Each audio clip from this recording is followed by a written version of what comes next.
Hey everyone, on today's episode of Hubris Syndrome, I got Ben Moore here to talk about Rogue Legacy 2. Hey everyone, welcome to the show. Ben Moore, how are you doing? I'm great. Love being on Hubris Syndrome. Same, dude, same. Especially when we get to talk about something epic, like Rogue Legacy 2. Just hit early access like 2 weeks ago now. And Ben, correct me if I'm wrong, but we had a similar interaction with Rogue Legacy 1, where when it came out, we just consumed it. Oh yeah, I was obsessed with it. I don't remember where I was going, but I was on a trip somewhere, and I just remember playing Rogue Legacy the entire trip on my Vita. I adored it, and I've wanted a sequel for so long, and now we kind of have one almost, which is fantastic. Yes, so it's in early access, and so far, I'm just blown away. I'm blown away by the visuals right out of the gate. It looks fantastic, yeah. Like, it looks so beautiful, Ben. Just like the fire jets sticking out of the walls. But let's get into it. Let's get into some gameplay. And first up, the different classes. I love how they each have their strengths and weaknesses and how really different they feel. So there's 4 classes. There's the Knight, who's like the classic, just kind of fast, kind of good at melee, like pretty good at everything. Then the Barbarian, Barbarian's my favorite. Same. Yeah. Barbarian is just super tanky. Also has the axe, which has really good reach, high damage, and then when they jump, they do like this whirlwind attack. What did you think of the whirlwind attack, though? Because that thing seems pretty hard to master, dude. Like, I was getting it. It is. Yeah, so the Barbarian has huge benefits. Like, a single swing from the Barbarian can do so much damage, and the whirlwind obviously covers a ton of space, but it does nowhere near as much damage as like standing and actually swinging. And so it does take quite a bit of effort to apply effectively. And make no mistake, this is a difficult game, but I just love playing more of it and getting better and like picking up little tricks where it's like, man. I can cancel my slow standing attack if I just dash, and then you kind of get a little bit more mobile and a little better, and you're like, oh, I know it'll take 3 hits from the spinning thing to kill this enemy, and once you kind of get that knowledge, you're a lot more effective in a run. Dude, well said. Yes, getting better at each classes was so amazing because I played like 4 hours, and we'll get into kind of what that early access had.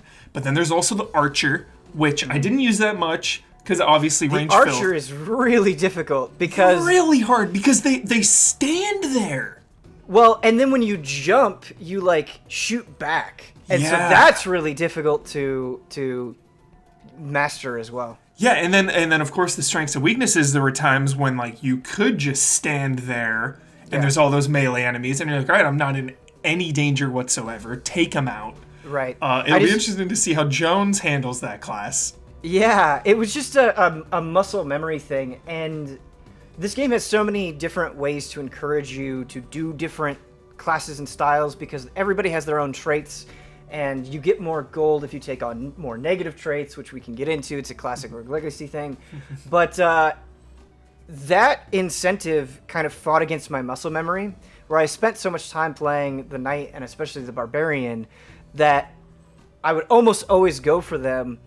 Not because they don't have their own, like the Mage and the Archer don't have their own strengths and weaknesses, but I was just so used to how those 2 classes moved around that I was putting myself, like, not only the traits and things like that, but just like how adept I was at moving felt so much more limited with the other classes. And so I just spent a lot more time playing 2 classes instead of 4, and that kind of bummed me out, and that's definitely my own fault, right? Like, I take full responsibility for that, but I wonder if that will change when it's expanded to a whole game, and you get more upgrades, because your upgrades here, like, you can expand the castle, but there's so much more you're going to be able to dig into in the full game.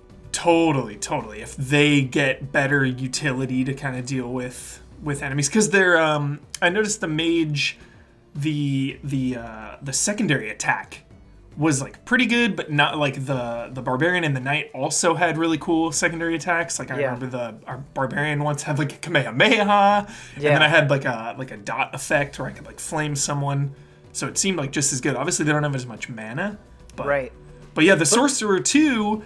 I just love the way that their targeting reticle is like away from you, a few feet ahead, so it becomes all about this spacing and distancing. It was just really fun to try to get efficient with that.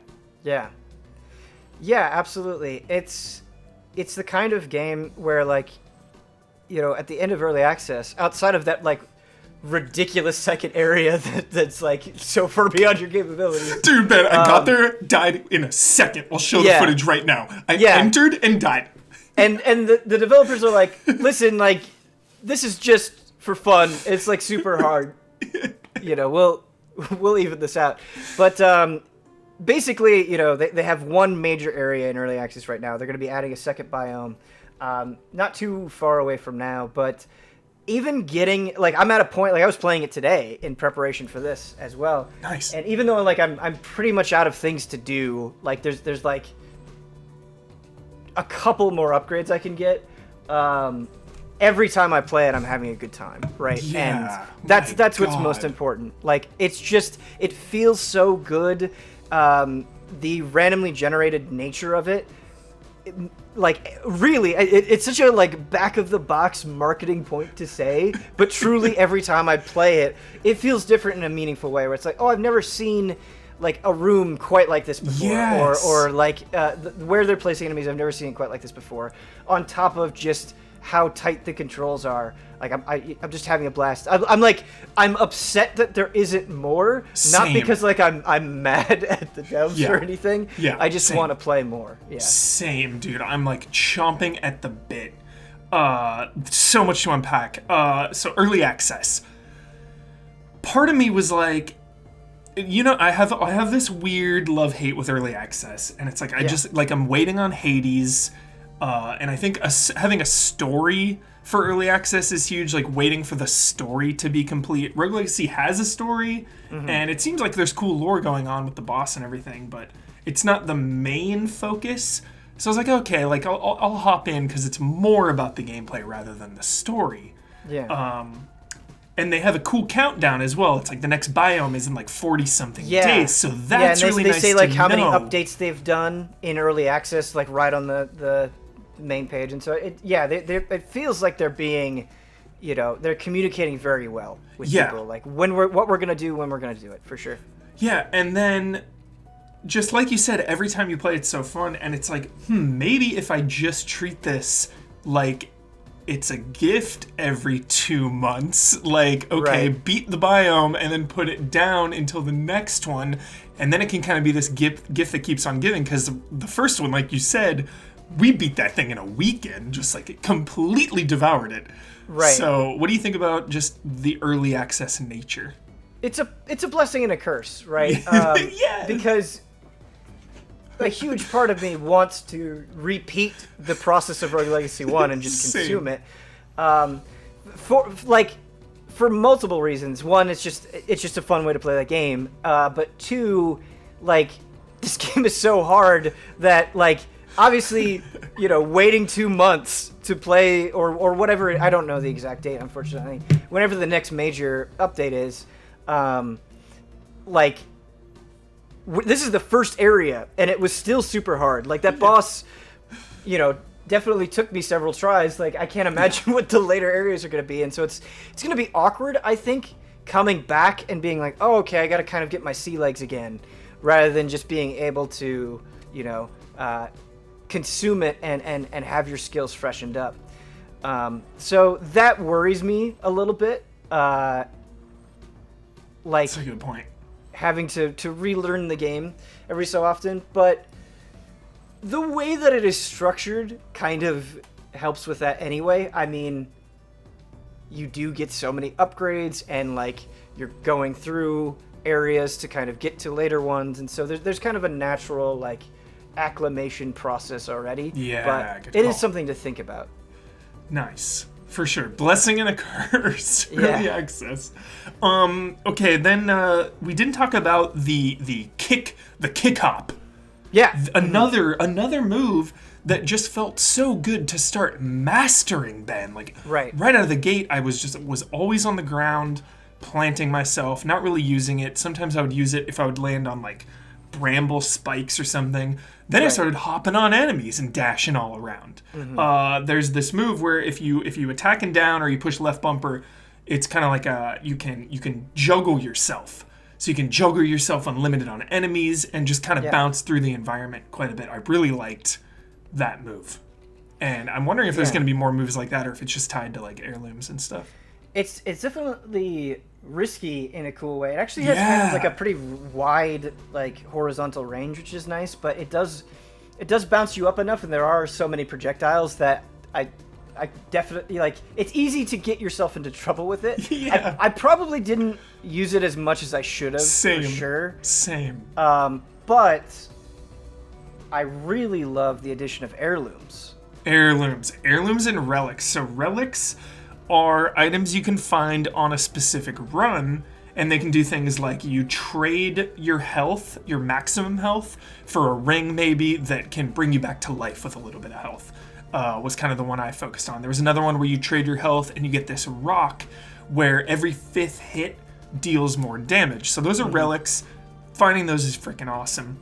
But then the heirlooms are family-wide. Because remember, every time you die, you get like a new family member. So Yeah. the heirlooms were the ability to dash, and the other one was... It is escaping me. Yeah, the so it's memories. really cool. Oh my god, the whispers. Yes! Yes, you can go up to things and you can hear stories like of the past, which I really liked.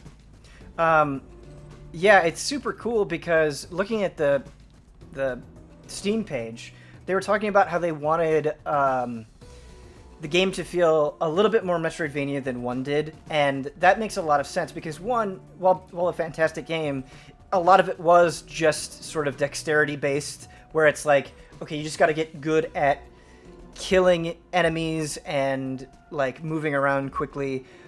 With the heirlooms, there's definitely that moment of like, I can't get through here yet. Okay, I need to find this thing. And so you piece it together as you would in a Metroidvania where you find the right thing. And I think it just, it adds, like with randomly generated games, sometimes it can just, you don't get that like handcrafted feel, of course, right? That's kind of the trade-off that you have. And it's just like, it doesn't feel special. Whereas this, like, figuring out the memories and being able to learn the tip that will open up the boss door, it's like, oh, like this is really going to stick out. Like I'm going to remember this section of the game more because of how it's structured.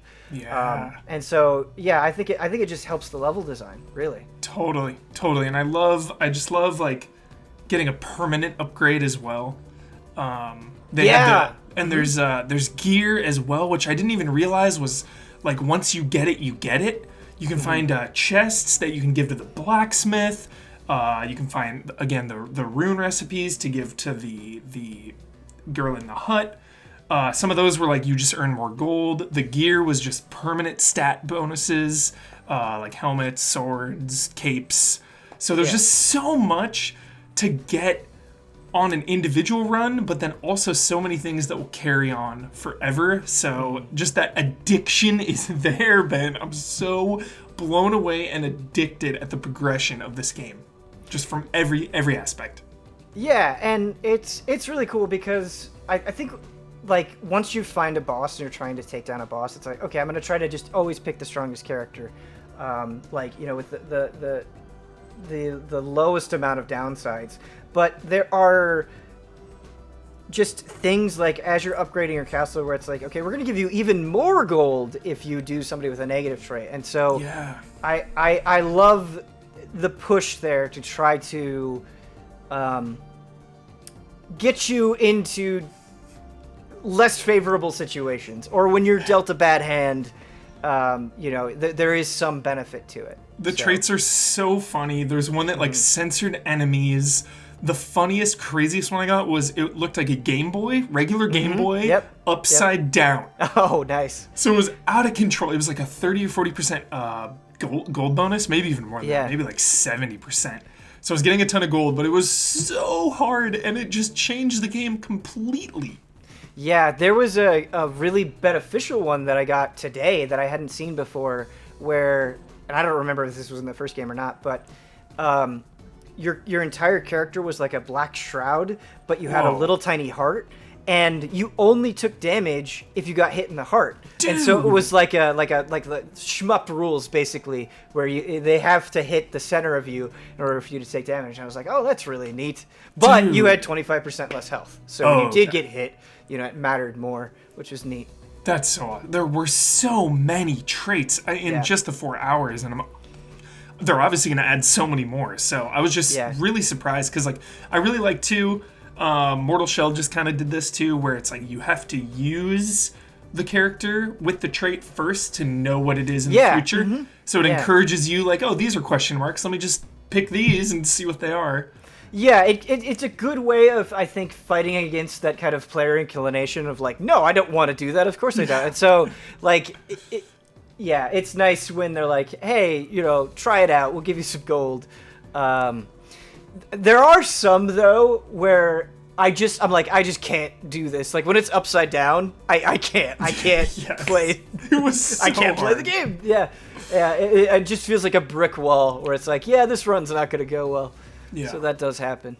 But I was going to have us talk about the boss, but maybe we'll let eager viewers dive in and do it's the a boss for great themselves. fight. It's a really good fight. We won't show it. Fight. Yeah, I really liked it. There was really cool lore behind it, surprisingly. I kept, finding those fireplaces and hearing the story of the boss, which I really appreciated. Each time I failed, I would get a little more story, actually. So it was like I was getting rewarded that way. It's like I wasn't as upset for dying.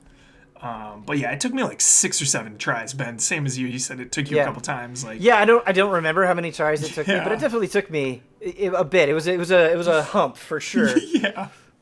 So that is it. That is Rogue Legacy 2.